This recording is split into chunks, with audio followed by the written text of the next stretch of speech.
مارنا شروع کر دیا. ابو بکر بیچ میں آ گئے. ظالمو ایسے کو مارنا چاہتے ہو جو سچائی کی دعوت دیتا ہے, ایسے کو مارنا چاہتے ہو جو تمہیں ہدایت کی راہ دکھاتا ہے. حضرت ابو بکر کی داڑھی کو ظالموں نے پکڑ لیا اور گھسیٹ گھسیٹ کے مارا. داڑھی کے اکثر بال اکھڑ جاتے ہیں. اتنا مارا پورا جسم سوج جاتا ہے. پورے مکے میں شور مچ جاتا ہے. ابو بکر نہیں بچیں گے, ابو بکر نہیں بچیں گے, ابو بکر نہیں بچیں گے. پورے مکے میں شور مچ گیا. حضرت ابو بکر کے کنبے والے ہاتھ میں ننگی تلوار لے کے چلے آتے ہیں. ابو بکر کی جان کا بدلہ لیا جائے گا, قصاص لیا جائے گا. تمام ننگی تلوار لیے کھڑے ہوئے تھے. اگر آج ابو بکر نہیں بچے تو مکے میں خون کی ندیاں بہ جائیں گی, مکے میں قتل و عام ہوگا, مکے میں خون بہے گا. لیکن یاد رکھو عشق رسول کس کو کہتے ہیں, محبت رسول کس کو کہتے ہیں. ان کا قبیلہ موجود تھا. حضرت ابو بکر بے ہوش تھے, لیکن ابو بکر کو جیسے ہوش آیا, ابو بکر کی آنکھیں کھلتی ہے اور چاروں طرف کو دیکھ کے حضرت ابو بکر نے کہا, لوگوں مجھے یہ بتاؤ میرے مصطفیٰ کیسے ہے, مجھے یہ بتاؤ میرے نبی کیسے ہے, مجھے یہ بتاؤ میرے نبی کا حال کیا ہے. شراب کی بوتل ہاتھ میں لینے کے بعد کہتے ہو نبی کا دامن نہیں چھوڑنا. جوئے کے پتے, گھاس کے پتے ہاتھ میں لینے کے بعد کہتے ہو پیر کا دامن نہیں چھوڑنا. حرام روزی کھانے کے بعد کہتے ہو غوث کا دامن نہیں چھوڑنا. زخم جسم پہ زخم ہے, بولا نہیں جاتا. جیسی آنکھ کھلی کہا, لوگوں بتاؤ میرے مصطفیٰ کیسے ہے, میرے نبی کیسے ہے, میرے آقا کیسے ہے. کنبے والوں نے کہا, ابو بکر ارے تو نے اچھا نہیں کیا, ہم تو تیرے لیے ہم تلوار لے کے نکل آئے, تیرے لیے جنگ کرنے کو ہم تیار تھے. اور جس نے تیری یہ حالت کروائی ہے, جس کے چکر میں تو پٹا ہے, اسی کو تو پوچھ رہا ہے. ابو بکر نے کہا, تم میرا ساتھ دو کہ نہ دو, تم میرے ساتھ میں کھڑے ہو کہ نہ ہو, لیکن مصطفیٰ کا دامن نہیں چھوڑ سکتا ہو, نبی کا دامن نہیں چھوڑ سکتا ہو, نبی کا دامن نہیں چھوڑ سکتا. اور قبیلے والے ناراض ہو کے چلے گئے. سب پورا کنبہ چلا گیا, گھر خالی ہو گیا. ابو بکر کی والدہ موجود ہے. ابو بکر کہتے ہیں, اماں بتا میرے نبی کیسے ہے. نبی کی حضرت ابو بکر کی والدہ ابھی ایمان نہیں لائی ہے, ابھی ایمان نہیں لائی, ابھی ایک پوچھتے ہیں, اماں بتا میرے نبی کیسے ہے. والدہ کہتی ہے, بیٹا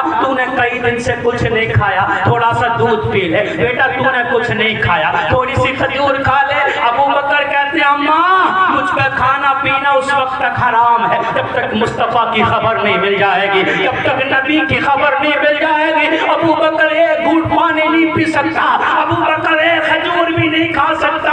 حضرت ابو بکر کی والدہ نے کہا, بیٹا مجھے تو پتا بھی نہیں نبی کی خبر کہاں سے ملے گی. کہا, عمر کی بہن عمر کی بہن مومن ہو چکی ہے, نبی کا کلمہ پڑھ لیا ہے, عمر کی بہن کے پاس چلی جا. جب وہاں سے خبر لے کے آ, اب ماں مائی ہوتی ہے چاہے کیسی بھی ہو. اے ماں کا چہلم کرنے والوں, ماں کا دل مت دکھاؤ. حالانکہ ماں کلمہ نہیں پڑھی تھی, لیکن بیٹے کو پریشانی میں دیکھا, بیٹے کو تڑپتا دیکھا, بیٹے کو بھوکا بھٹکتا دیکھا, ماں تڑپ جاتی ہے. حضرت عمر کی بہن کے پاس جاتی ہے, کہتی ہے, بتاؤ نبی کیسے ہے. میرا بیٹا بھوک سے تڑپ رہا, کئی دن سے کچھ نہیں کھایا, اور اس نے اللہ کی قسم کھائی ہے اس وقت تک وہ کچھ نہیں کھائے گا جب تک مصطفیٰ کی خیریت نہیں معلوم کر لے گا. عمر کی بہن ان کے ساتھ جاتی ہے. جیسے انہوں نے ابو بکر کی حالت کو دیکھا, آنکھوں میں آنسو آ جاتے ہیں. عمر کی بہن تڑپ کے رونے لگتی ہے.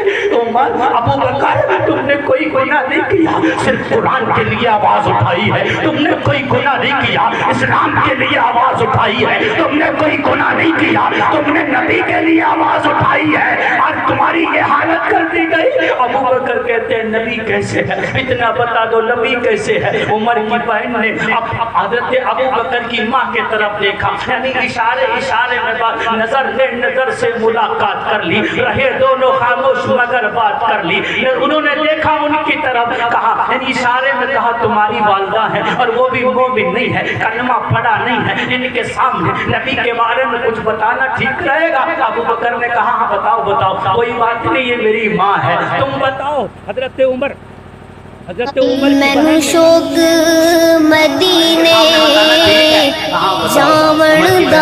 اللہ کے رسول, اللہ کا شکر ہے, ٹھیک ہے. اب حضرت ابوبکر کی ماں نے کہا بیٹا اب تو کھا لے گا نہیں، جب تک میں مصطفیٰ کو دیکھ نہیں لوں گا تب تک کچھ نہیں کھاؤں گا۔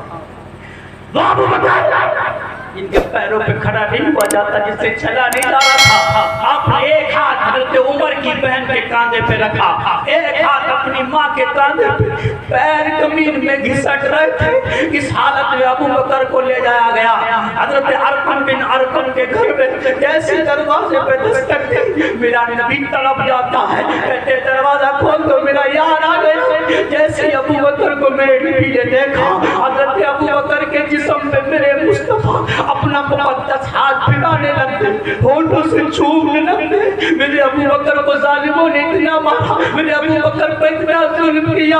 حضرت ابوبکر سے میرے نبی پیار کر رہے تھے۔ حضرت ابوبکر نے کہا یا رسول اللہ یہ سامنے کھڑی ہے میری ماں ہے، یہ کلمہ نہیں پڑا، یا رسول اللہ دعا کر دے۔ میرے نبی نے ہاتھ اٹھائے، مولا میرے ابوبکر کی خواہش ہے اس کی والدہ کو ایمان کی دولت دے دے، اتنا کہنا تھا والدہ قدموں پہ گر جاتی ہے، یا رسول اللہ میرے ہونٹوں سے دعا نکلتی ہے، رب کی بارگاہ میں ارے قبول ہوتی ہے، اسی کو دعا حضرت فرماتے ہیں۔ تماشا تو دیکھو دوزخ کی آمد، جلائے خدا اور بجھائے محمد، آج چپ کی جائے فردوس اعلیٰ، بنائے خدا اور بسائے محمد۔